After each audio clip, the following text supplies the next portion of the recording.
Bueno, lo prometido es deuda. Estamos conectados directamente con Venezuela a través de la maravillosa internet que tenemos con Arquímedes Román. Arquímedes Román es venezolano por nacimiento. Siempre me encanta decir venezolano por nacimiento, porque como que nos identifica, como que nos hace, por lo menos a mí en lo personal, me hace sentir más venezolana todavía, con el derecho de disentir o de decir, conversar sobre lo que pasa en mi país. Señores, buenos días a todos y le damos la bienvenida y por supuesto le agradecemos muchísimo al ingeniero Arquímedes Román por aceptar la invitación aquí a Políticamente Hablando en un domingo especial, en un domingo de lujo con tener a Arquímedes aquí conmigo. ¿Cómo estás, Arquímedes? Buenos días y bienvenido a mi programa. Bueno, muy bien, Carmen Cecilia, muchas gracias por invitarme a este programa y muy agradecido, pues, y muy honrado por estar aquí contigo y con la gente que usualmente te ve y te escucha en distintas partes de Estados Unidos. Estoy a tu orden. He escuchado, tú sabes que no te conozco en persona, ¿verdad? Pero estaba escuchando unos audios que me mandó un gran amigo mío, que es el ingeniero Bujana. Y cuando escuchaba tus audios me conquistaste porque decías de una manera muy sencilla qué pasaba en Venezuela con ciertas determinadas cosas, sin ofender, sin tener un lenguaje soez, simplemente explicando lo que pasaba de acuerdo a lo que tú estabas conversando. Le dije, me gusta, mi productor escuchó los audios y le gustaba la forma que tú le expresabas al pueblo por qué nos está pasando la cosa. Que me imagino pues que origina tu libro, La siembra de la pobreza, que nos ha navegado, inclusive por aquí está, leí al ex magistrado de la Corte Suprema de Justicia, Duque Corredor, pero me encantaría también leer Antonio Yepes, perdón, Antonio Gil Jefe, Yepes, socio director y fundador de Data Analysis, sociólogo, escritor, conferencista, consultor. Interesantísimo, dice él que es tu libro. Me gustó por lo que dijo. Dice, es el único libro que he leído de verdad de una sola sentada. Analiza la historia económica de nuestro país desde sus orígenes en el Imperio Español de manera muy particular, en función de sus bases institucionales. Coincido con los 4 pilares de soluciones propuestas, aunque le restaría protagonismo a la recuperación petrolera. Será modesta por la sustitución acelerada de los hidrocarburos como fuente de energía. Y por supuesto, bienvenido a La siembra de la pobreza políticamente hablando. Déjenme decirles, señores, se los recomiendo. De verdad que en una sola sentada, porque te atrapa la forma como Arquímedes redacta el libro. Pero no voy a ser yo la que hable de tu libro. Yo quiero que tú hables de tu libro para entonces pasar a otros temas. Pero cuénteme cómo nace la siembra de la pobreza. Bueno, mira, en primer lugar, ya que estás haciendo tan buena presentación del libro, decirle a quienes te escuchan, que generalmente están fuera de Venezuela, que lo pidan por Amazon, porque ese libro está disponible en Amazon, en cualquier parte donde Amazon llega, y eso es bastante. Eso por una parte, para que no se queden con las ganas después de la exquisita presentación que hace Carmen Cecilia en el libro. Pero mira, la siembra de la pobreza es un esfuerzo intelectual por hacer comprender cómo llegamos aquí. Porque el cómo llegamos aquí no es una explicación sencilla, decir, bueno, está bien, esto se explica por los políticos, por los corruptos, por los partidos. Esto tiene una raíz. Esto tiene indudablemente una raíz y es la raíz que nos hace preguntarnos, mira, ¿por qué un país con tantos recursos naturales como Venezuela, que tiene prácticamente todo lo que cualquier país quisiera tener, cómo ese país ha llegado a niveles de pobreza tan escandalosos como los que se encuentra actualmente y que más o menos han sido endémicos a lo largo del tiempo?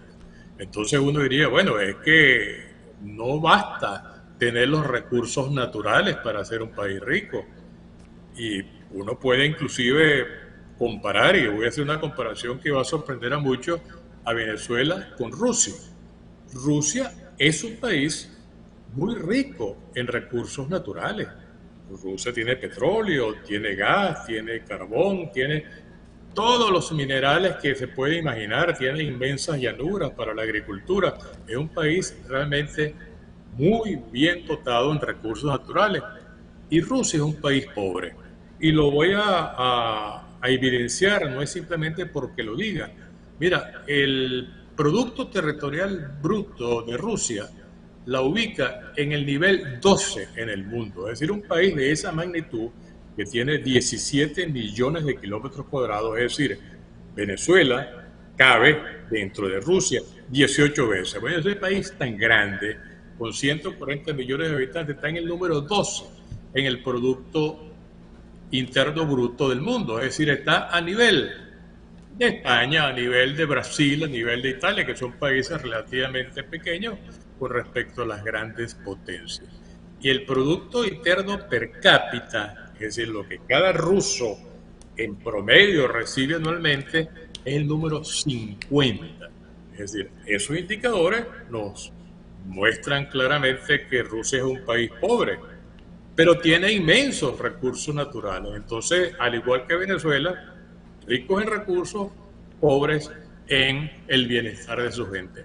¿Cuál es la diferencia? ¿Qué es lo que hace que ambos países tengan tan gran posibilidad y tan pobre realidad? Bueno, las instituciones. Pero vamos a comparar otra cosa, vamos a comparar Estados Unidos, que es un país rico en recursos naturales. Estados Unidos también tiene de todo, de oro, gas, petróleo, lo que te imagines. Y es un país rico. Y comparemos, por ejemplo, el caso de Australia, un país con muchos recursos naturales y es rico. Entonces hay países con recursos que son pobres y países con recursos que son ricos. ¿Cuál es la diferencia? ¿Qué es lo que hace esa diferencia? Las instituciones. Y una de las instituciones claves en este caso es quién administra los recursos del país. ¿Quién es el dueño de los recursos naturales del país? Y aquí nos vamos a encontrar con algo de ese tipo de cosas que por sabidas se callan y por calladas se olvidan. ¿Quién es el dueño del petróleo en Rusia? El mismo dueño del petróleo en Venezuela, el Estado. El Estado. ¿Quién es el dueño del petróleo y del subsuelo en Estados Unidos? El terrateniente, el dueño de la tierra. El En otras particular. palabras, Ujú. el particular, en otras palabras, en Estados Unidos, el petróleo o lo que esté en el subsuelo es de la gente, los dueños de la tierra, los que estén allí, los agricultores, los terratenientes. En Venezuela, tú tienes petróleo en el subsuelo y ese no es tuyo. Tú fuiste expropiado de hecho y ese petróleo es del Estado. Entonces eso nos lleva a otra cosa, Carmen Cecilia. ¿Quién es mejor distribuyendo la riqueza de un país? ¿El sector privado o el sector público? Me voy a las evidencias. En Rusia y en Venezuela, la distribución de la riqueza la hace el Estado. Ahí está la consecuencia.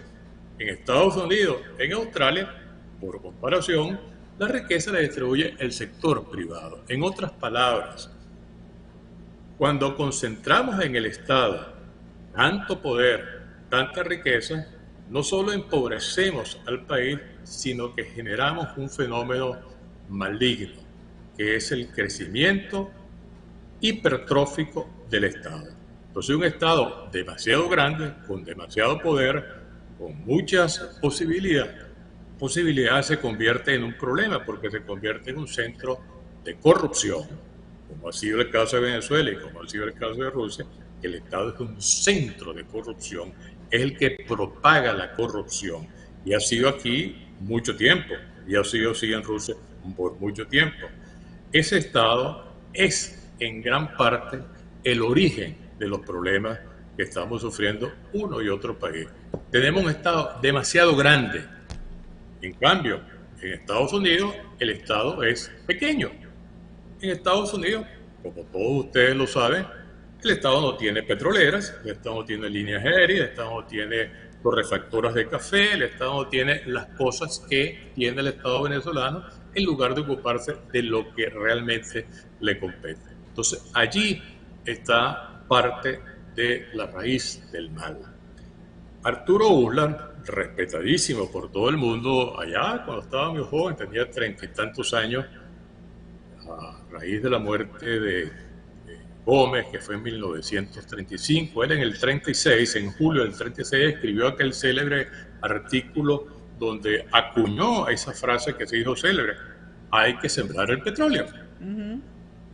¿Y qué ha pasado? ¿Ha sido exitosa la siembra del petróleo? No. Si la siembra del petróleo hubiera sido exitosa, no existiría ni Chávez ni Maduro en nuestro escenario político. No habrían aparecido, porque la aparición de ellos es consecuencia de este problema de fondo que estamos analizando y consecuencia de una defectuosa siembra del petróleo. Porque hay una cosa que espero que Arturo allá en el más allá me perdone, pero Arturo dijo: hay que sembrar el petróleo. Pero la pregunta que yo le hago: ¿quién va a sembrar el petróleo? ¿A quién le corresponde esa tarea? ¿A quién le va a dar esa misión? Y Arturo no lo dijo. ¿Y qué pasó? Que el petróleo fue sembrado, con comillas, por el Estado. ¿Y qué resultó? Lo que tenemos ahora. En otras palabras, estos lodos vienen de esos polvos. Los errores los cometimos una y otra vez a lo largo de estos 100 años de actividad petrolera y han originado una realidad terrible, absolutamente catastrófica para toda esta generación y la generación que están haciendo en Venezuela. La siembra del petróleo se convirtió en la siembra de la pobreza. Bueno, de eso se trata el libro. Yo detallo con mucha información histórica y con hechos cómo ha habido 3 o 4 momentos importantes en la historia venezolana en los cuales se pudo tomar una rectificación. Y no se hizo. No se hizo una y otra vez y nos encontramos donde hemos llegado. Es que yo espero que con todo lo que ha pasado en Venezuela en estos últimos 20 y pico de años, que a fuerza de palo, a fuerza de muchas cosas donde se ha sacrificado al pueblo, hayamos aprendido algo, porque tú has dicho algo bien interesante en la narrativa de tu libro. ¿Cuál es la diferencia cuando un particular que tiene una extensión de tierra aquí en Estados Unidos, ¿verdad? Y bueno, resulta ser que ese día estaba buscando agua y salió petróleo. Bueno, efectivamente lo comercializaron y se hicieron millonarios. Aquí hay familias que son dueños de petroleras muy famosas, como los Bush, pero son ellos los que manejan el petróleo, no el Estado. El Estado regulariza la forma de hacerlo, pero son ellos los que realmente son dueños de ese petróleo, a diferencia de Venezuela, como bien lo explica Arquímedes, donde el dueño del subsuelo es el Estado. Si tú vas buscando agua y sale petróleo, entonces te expropian, te dan 4 pesos y el Estado se hace dueño de ese pozo y lo desarrolla y pone la tecnología y todo lo demás, pero sigue siendo el Estado el control. Y quizás ahí estriba, Arquímedes, la diferencia entre el capitalismo real o salvaje, como vivimos aquí en Estados Unidos, y lo que se desarrolla económicamente en un país como Rusia o Venezuela, que cada día los pobres aumentan, porque no hay una salida.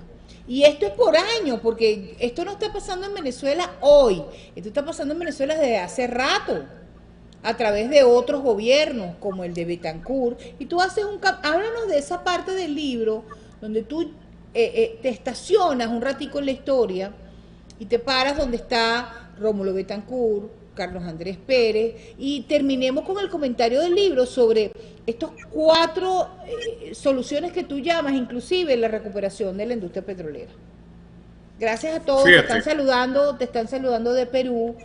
Dígame, señor productor, te están saludando de Perú, te están saludando de Chile, y te están saludando Colombia, por supuesto están escuchándote en Venezuela y hay gente que hoy en la tarde está España y también está Italia. Muchas gracias por venir y escuchar Arquímedes Román. Pueden conseguir el libro, ya les respondo, pueden conseguir La siembra de la pobreza, la pueden conseguir en Amazon. Lo que cuesta el libro son $10 americanos para la gente de Europa. Este, Mira, demasiado, en mi opinión, demasiado económico para todo lo que dice aquí. De verdad que me gusta. Es un libro accesible y es un libro que todo el mundo puede leer para conocimiento histórico. Si nosotros conocemos la historia, no estamos condenados a repetirla. Arquímedes. Mira, un inciso para comentar el precio del libro.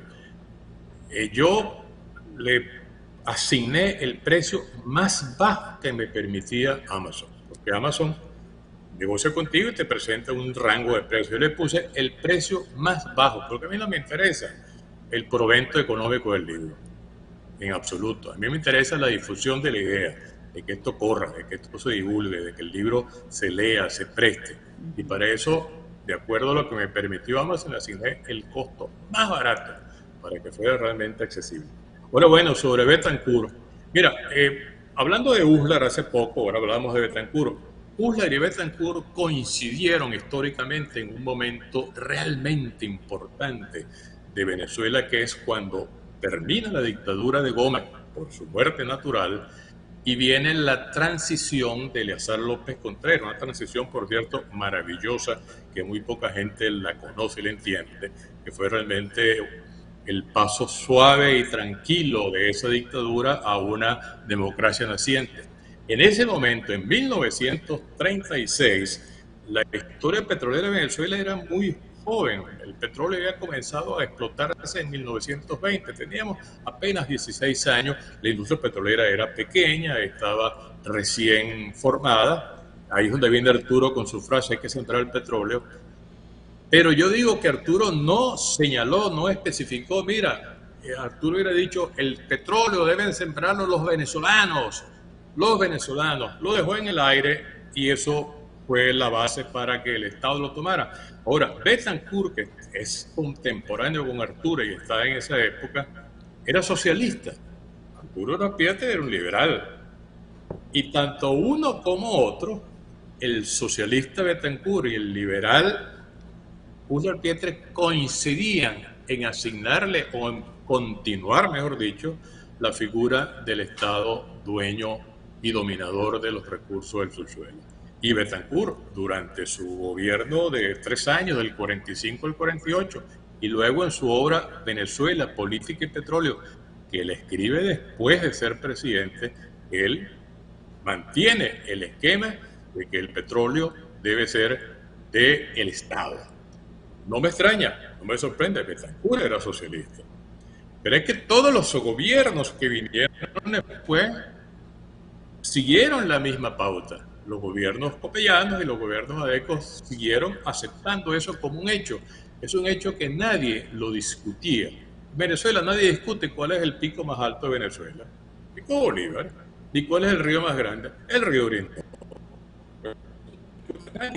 Es un hecho, una verdad.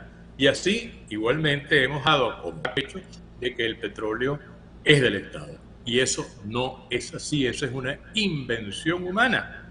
Una invención humana que viene naturalmente del Imperio Español, de Carlos III, que Bolívar santifica en el decreto de Quito de 1829, que Gómez remacha en 1910 y que naturalmente Medina Angarita y todos los demás le ponen más clavos a ese ataúd. Ahora, hubo oportunidades, bueno, el 1936, luego durante Gómez hubo la oportunidad de que los propietarios disfrutaran de alguna parte de esa riqueza y Gómez la cercenó. Y eso continuó así, y cuando vino la nacionalización petrolera en el año 75 con Carlos Andrés Pérez, que precisamente su centenario de nacimiento se está celebrando en este año, con Carlos Andrés Pérez vino la llamada nacionalización. ¿Qué es la llamada nacionalización? Pues una ley orgánica que reserva al Estado la industria y el comercio de los hidrocarburos. O sea, ya no solo nos contentamos con que el recurso sea del Estado, sino que se crea un monopolio. No nos dimos cuenta, se estaba creando un monopolio y solamente el Estado podía intervenir en la explotación petrolera. De tal manera que se le cerró la puerta a la industria privada, al inversionista privado de participar del petróleo con comillas nacionalizado. Y eso agravó naturalmente la situación. PDVSA fue una extraordinaria empresa, muy eficiente, muy eficaz, muy competente, muy bien manejada, pero producía una gran riqueza que se le entregaba ¿a quién? A los venezolanos. No, al Estado. Y el Estado ya sabemos lo que hacía con esa riqueza.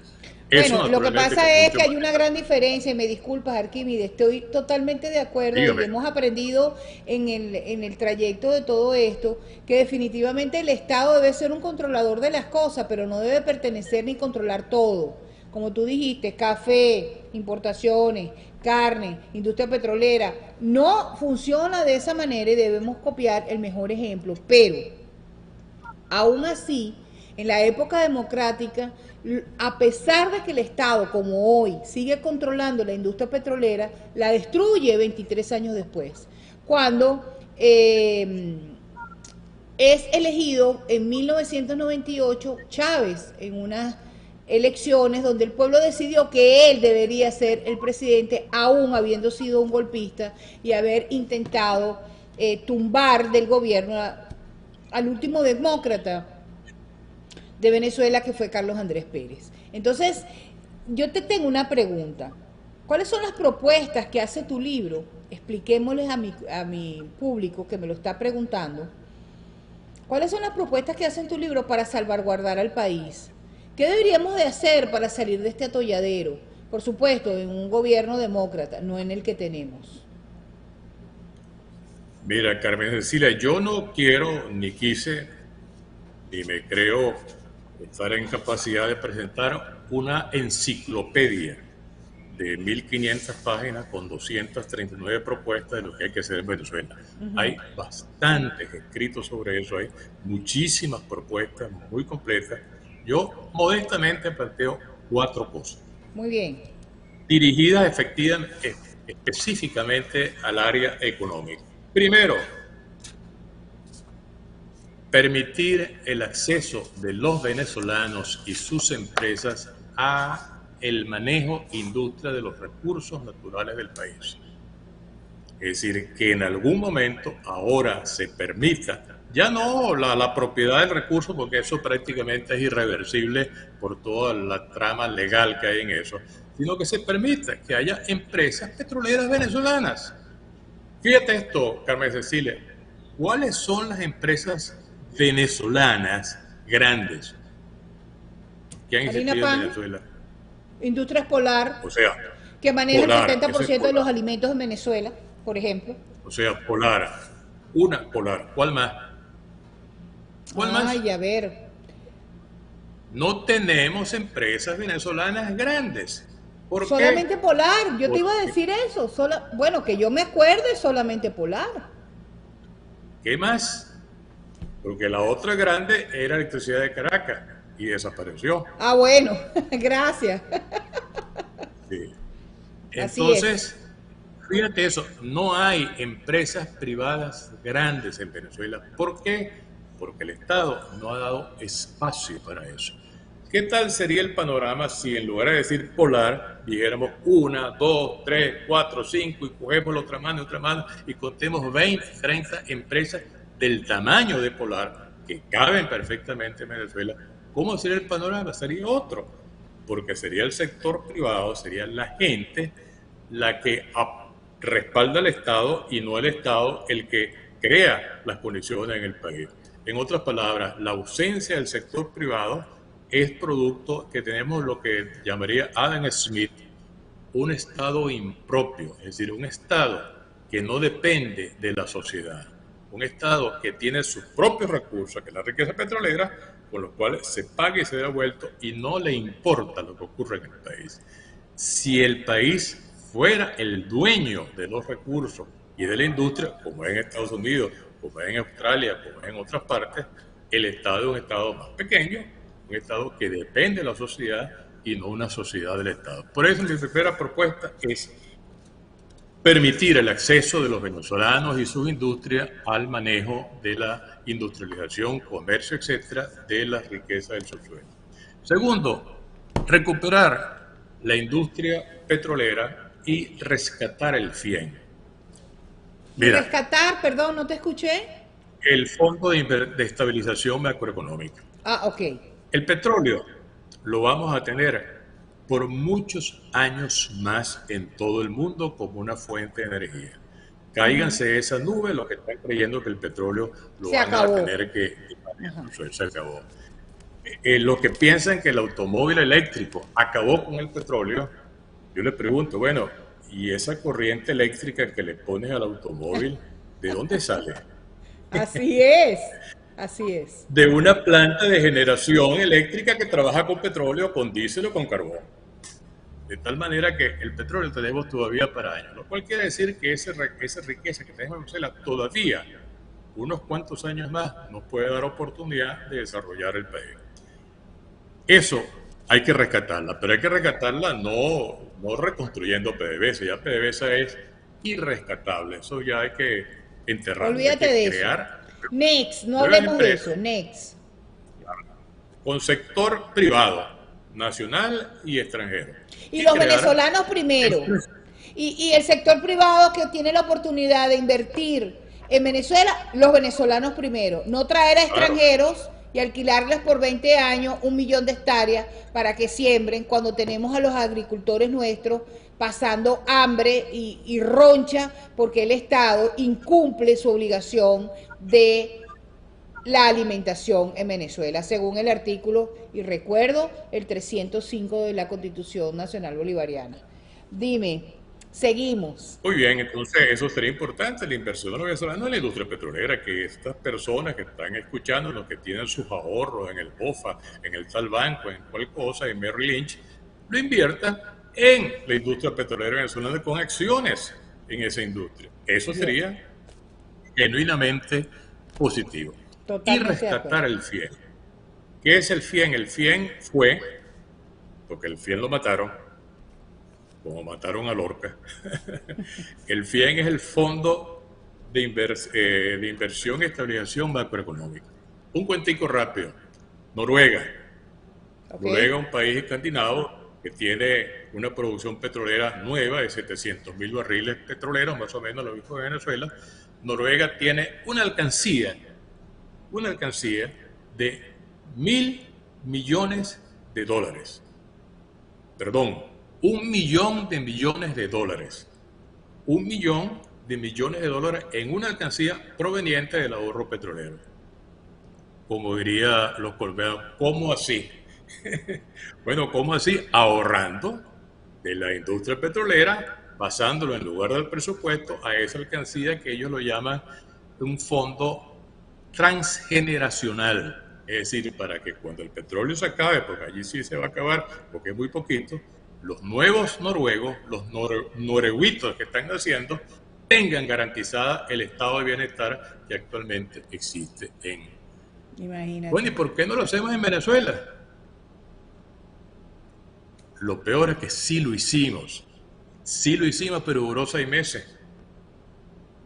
Créanlo o no, el presidente Caldera, ante una inmensa presión de opinión pública que había en el año 98, creó el Fondo de Inversiones y Estabilización Macroeconómica que permitía que el Estado ahorrara parte del exceso del precio petrolero en una alcancía para cubrir los desbalances presupuestarios y para garantizar el bienestar de la población.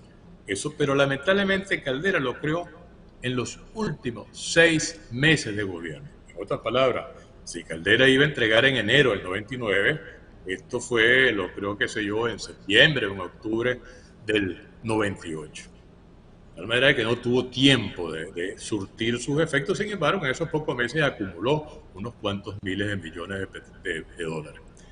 ¿Quién vino después de Caldera? Hugo El que Chávez, te conté. Hugo Chávez, El la que te perdición conté, de un país. Ajá. Hugo Rafael Chávez, y Hugo Rafael Chávez no iba a aceptar que parte del ingreso petrolero se fuera a congelar a una alcancía para el futuro. No, a eso hay que darle palo. Y le dieron palo. Y el fondo de inversiones fue fusilado con 18 tiros. Le dieron 18 disparos. 18 Wow. disparos legales. Y lo eliminaron. Entonces la Como última todos oportunidad ellos. que era tomar el ejemplo de Noruega, se perdió. Entonces yo planteo, bueno, vamos a restablecer una vez que se restituya la industria petrolera y que empiece otra vez a generar recursos, vamos a crear otra vez el fondo de inversión, empezar a llenar esa alcancía para nuestros nietos, para que ellos no tengan que padecer las Es que de hambrunas. alguna manera tenemos una obligación de no solamente recuperar el país, sino de cambiar la forma de administrar el país, precisamente para eso, para nuestras generaciones futuras. Porque la generación del 2007, a la cual pertenece Juan Guaidó y sus secuaces, lamentablemente no estaban preparados. Entonces, tenemos que recuperar al país y tenemos que hacer las transformaciones en economía que lleven a ese país a un futuro mejor. En eso estoy totalmente de acuerdo y por eso de verdad que ha sido un placer poder tener aquí a la siembra de la pobreza, donde nos explican exactamente qué es lo que podemos hacer y dónde estamos parados para no repetir la historia. Y nuestro último punto, Arquímedes, sobre los cuatro planteamientos para poder recuperar a Venezuela, según tú. Nos falta Bueno, uno, porque tengo tres. no, porque el FIEN y la industria petrolera van uno solo. Mencioné dos, faltan dos. Desmontar todo el sistema de restricciones a la actividad privada. En Ok. Venezuela, para montar formalmente una arepera o una venta de pequeños requiere 100 permisos. ¿Qué ocurre? Que se forma la arepera y la venta de pequeños informalmente, no pagan impuestos y se convierte en un problema porque el Estado les pone trabas, porque el Estado tiene mentalidad controladora, porque el Estado nació así, dueño de todo, entonces es dueño de todo, si quiere controlarlo, hay que eliminar, reducir al mínimo todas las restricciones al funcionamiento de las iniciativas privadas. Y número cuatro, privatizar todas las empresas que están en manos del Estado. Todas. Desde Cantebé hasta Sidor, pasando por por las líneas aéreas, por las torrefactoras de café, por las fábricas de ahí, todas. Privatizarlas, devolverlas al sector privado para que se genere realmente producción y se genere ¿Y empleo. cómo tú lucharías contra la gente que está escribiendo que eso sería la entrega del país? ¿Con qué se queda el Estado? Bueno, pero es que esas personas no se dan cuenta de la consecuencia de lo que ha pasado. A los hechos me remito. Eso ha producido esto. ¿Queremos seguir en lo mismo? Vamos a seguir en lo mismo. Tenemos que cambiar y los cambios no son solamente de personas, los cambios son institucionales. Y esa es una institución que hay que cambiar. El Estado no debe ser empresario. El Estado debe ocuparse de lo que le corresponde, la educación, la salud, la justicia, los servicios públicos y controlar el sistema legal del país. No ser empresario. En Estados Unidos, y repito Estados Unidos porque estamos transmitiendo de Estados Unidos, el Estado no es empresario. Porque fíjate, volviendo al petróleo, el Estado tiene tierras federales, hay montones de territorios federales que son propiedad del Estado. Y allí hay petróleo, y ha habido petróleo, pero el Estado no creó una PDUSA para explotar ese petróleo, A no. pesar de tener un excelente invitado y un excelente producto que recomiendo que compren el libro, lo pueden comprar por Amazon, que está en todo el mundo, ¿verdad? Yo lo compré, me llegó a mi casita y de verdad que lo disfruté. De verdad que lo disfruté. Arquímedes, no me quiero ir del programa después de haber escuchado la narrativa sobre el libro, el cual vuelvo y le digo que se lo recomiendo. Cuéntame, ¿tú consideras que en Venezuela hay una tiranía? Mira,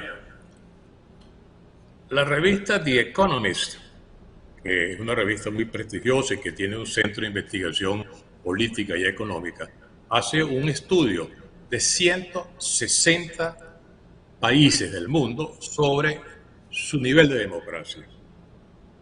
Y lo clasifica en 4 tipos: democracia perfecta, democracia imperfecta, sistemas híbridos y autocráticos. ¿Dónde crees tú que está Venezuela? Cuéntame. Autocrático. En el último nivel de lo que plantea el The Economist. De tal manera que no es lo que diga yo, ni es lo que diga tú.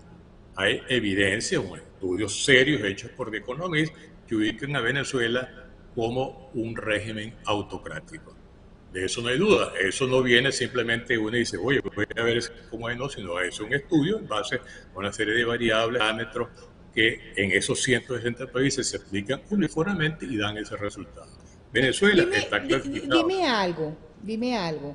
Eh, Nosotros hemos ido en muchos años viendo el desarrollo de una mala decisión que tuvo el pueblo venezolano en la única elección que Hugo Chávez ganó, que fue en 1998. En estos días, no hace mucho, quizás unos 3 días atrás, el senador Bob Menéndez, senador por el estado de New Jersey, que es el presidente de la Comisión de Exteriores, inquirió a el oficial que está encargado de la parte occidental de las políticas de los Estados Unidos. Le dijo, ¿qué estamos haciendo? Hace rato le hemos dado cualquier cantidad de salidas al tirano, bueno, no le dijo tirano, tirano le digo yo, al gobierno de Maduro, ni siquiera lo llama presidente, ni nada que ver, lo puso en su sitio.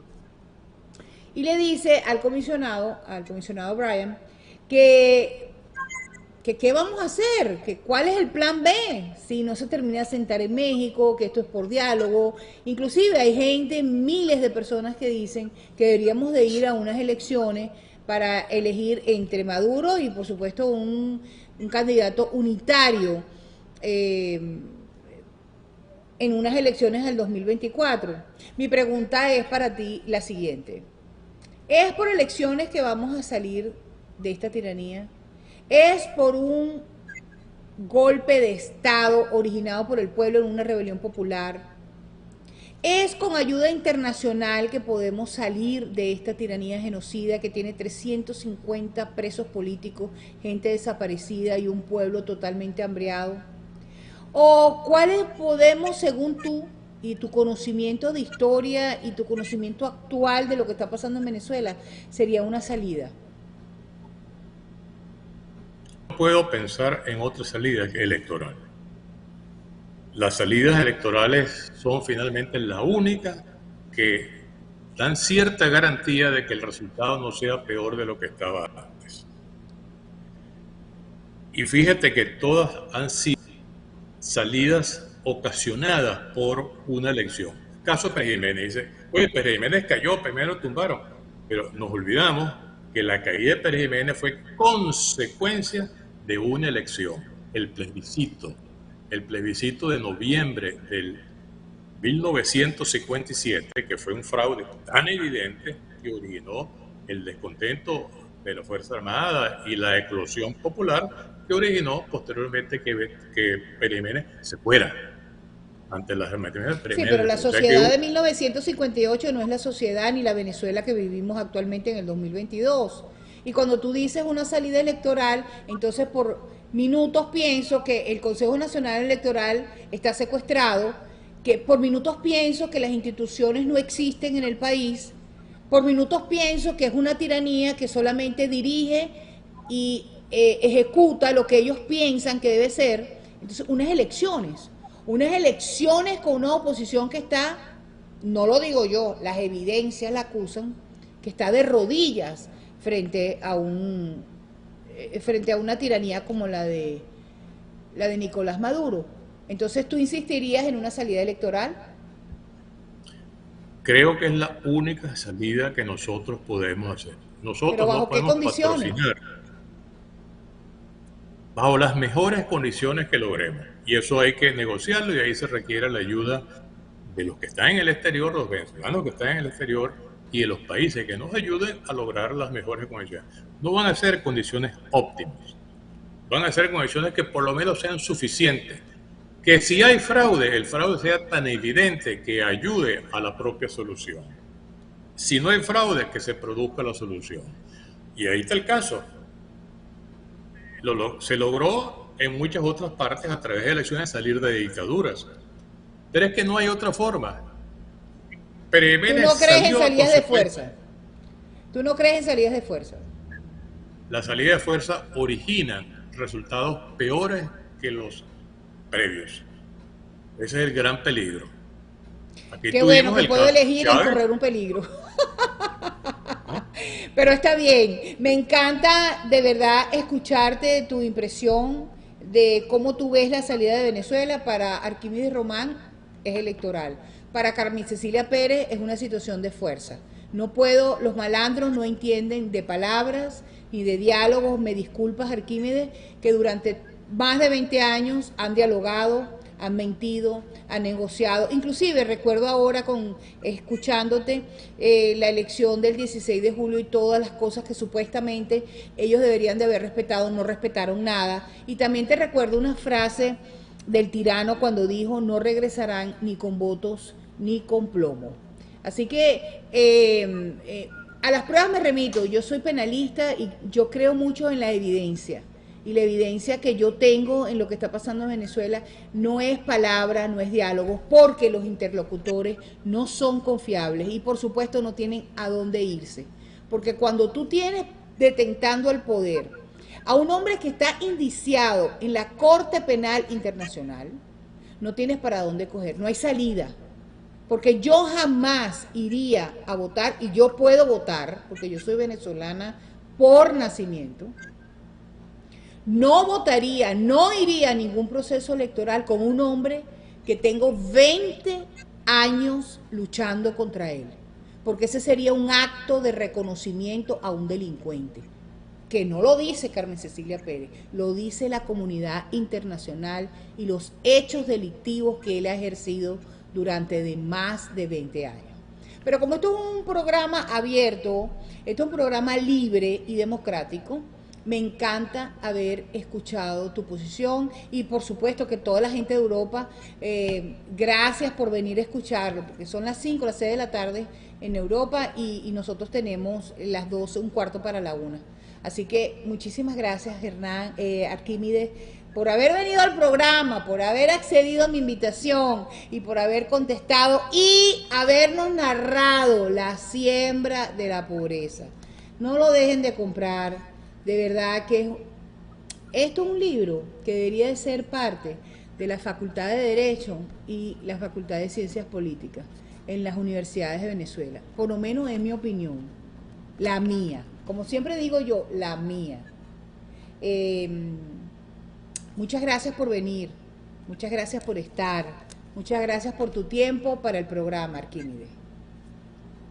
No, muchas gracias a ti por la invitación, por el tiempo que nos ha dedicado, por las menciones al libro y gracias también a todo el equipo, porque detrás de ti hay un montón Si de no, no gente podemos. haciendo técnicamente posible esto. Y gracias a todos los que nos escucharon. Así es. A la- Señores, Estoy a la orden. Arquímedes Román y la siembra de la pobreza. No dejen de comprar el libro.